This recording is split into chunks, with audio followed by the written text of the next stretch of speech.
yesterday, saying Jammeh protected him. This was a country where if you kill in the name of the head of state, you get protected or even get promoted. This was the Gambia we lived in. Yahya Jammeh was captured. The rebel attack in Farafenni, he was tortured so badly, few months later he died. Jammeh created these institutions wherein torture was the name of the game. Torture was the order of the day. It was his star chamber. We've heard the NIA officer saying that torture was almost certain to happen in cases where he is involved. In fact, we've heard from someone so close to Jammeh who told us sometimes he will come disguised and participate in torture. Well, the public may not have heard that. Yes, but it is evidence before the commission. We have heard how video recorders are carried by some of his agents, and they will take videos of tortures, well, and maybe even killings, because we have heard how Dabamarena and co were dealt with. Tumbul had to come with a video recorder and a video camera and had to show Jammeh proof. I am ashamed that this was the country our people lived in. I am ashamed that this is the country that my parents lived in. I am ashamed that this is the country my children live in, and this is where they're growing up. This is what happened in Gambia.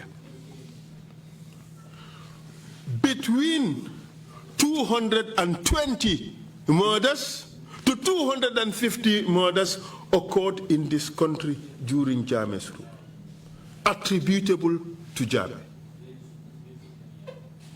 And that is not the enforced disappeared. We've heard from Sheikh Ujala. Jammeh told him, oh, Solo is lucky, but for my mother, I would have disappeared him. Well, disappearing people was part of his modus operandi. Indeed, Buba Yabo disappeared. Abdullah An disappeared. Babai Sanyang disappeared. Chief Ibrahim Amane disappeared. Omar Haidara disappeared. Sidi Sane disappeared. Momodu Job disappeared. And Kanyiba Kanyi, we've heard from his wife how the NIA took him away from their home. We've heard from people who were at NIA, at Mile 2 prisons, describing how he was taken away at night. So bad it was that when civil servants went to work, they're not sure they're going to come back home. And to tame the civil service, he had the laws to do it. You dance to his tune, you're safe. You don't, you face the peril of a false information charge or an economic crimes charge or being sacked by a letter of 1 or 2 lines or at least 1 sentence without recourse to law. That is the evidence that's been unearthed before this commission. There may be deniers. Yes, there will be deniers. But these numbers don't lie. These numbers don't lie.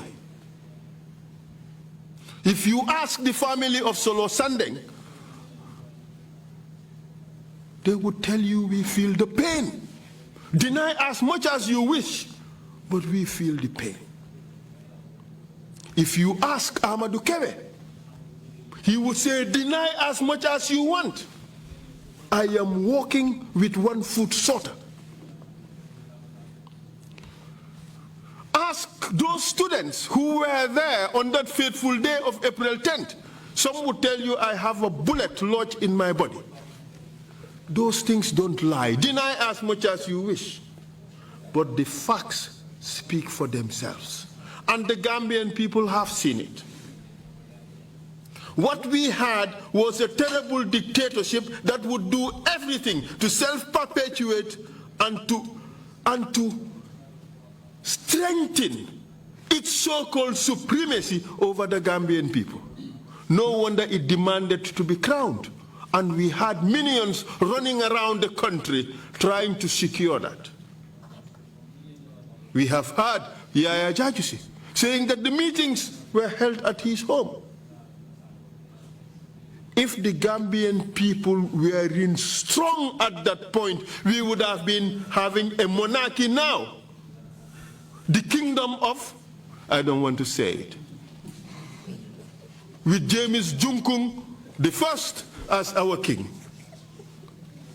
That is what was going to happen.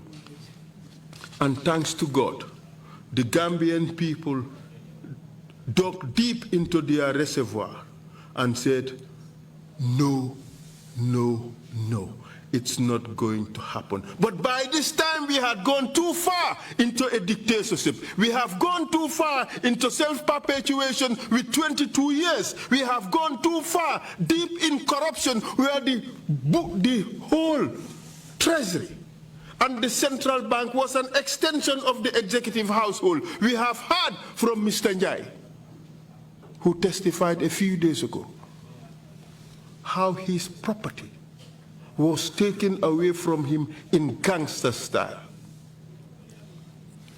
Mr. Chair, all these things I am saying tells me crimes against humanity, crimes against humanity, crimes against humanity. And the forum to deal with that is not only limited in Gambia. It could be Gambia, it could be Ghana, it could be West Africa, it could be somewhere in Africa, it could be the ICC. So no matter how people deny, no matter how one can control what may happen in Gambia, that same institution cannot control what happens outside or elsewhere. We have seen Hussein Habri. He's run away for 20-something years. He had to face the law. The other day I saw a publication with the Justice Dial pointing at Jammeh. Perhaps that is what needs to happen. Justice must happen. We all crave for reconciliation. And that is fundamental. That is absolutely important. We all crave for unity of the Gambian people because we are in one little boat. And all of us have to be our brother's keeper so that we can keep this little boat afloat. But that said, there must also be justice. There should be justice for the victims. There should be justice for us as a people because we are all scared, we are all traumatized as a people because of the dark chapter that happened to us. 22 years of brutality, 22 years of disrespect for the Gambian people. But we are the cause of it because we succumbed. We accepted it. We coached him through it. We guided him through it. We told him we would accept it.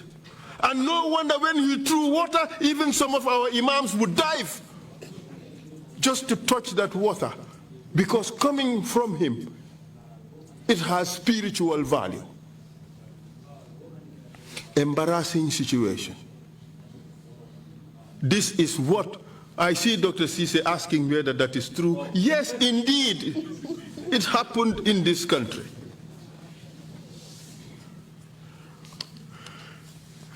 Dictatorship, self-perpetuation in power, and corruption is a recipe for disaster. But in order to free ourselves from those shackles, we have to ensure that there is rule of law in this country and that we have strong democratic institutions. Otherwise, we are doomed.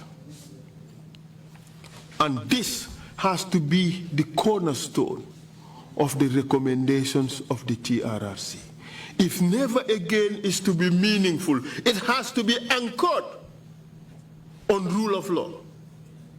It has to be anchored on strong institutions. It has to be anchored on a disciplined society. I pray to God that we reform our attitudes and we show commitment to this little country called Gambia, that we have so much, as said by Mr. Carr, borrowed from our children. We have to be careful the Gambia we hand over to them. If we do not correct the ills of the past, we will be sowing seeds of disaster for the future. I leave it at that, Mr. Chair. I think we have made a good case. Even those who are in denial, if they search deep down, they would see that the truth has come out. And the truth is, Jammeh took us on a wild ride for his own self-aggrandizement. He has to pay the price. And those who enabled him also have to pay the price. Justice must be done. It must be seen to be done. Thank you, Mr. Chair. Thank you very much, Council. And the opportunity that we have at the moment, as I indicated earlier, must not be squandered. Thank you so much, Lead Counsel.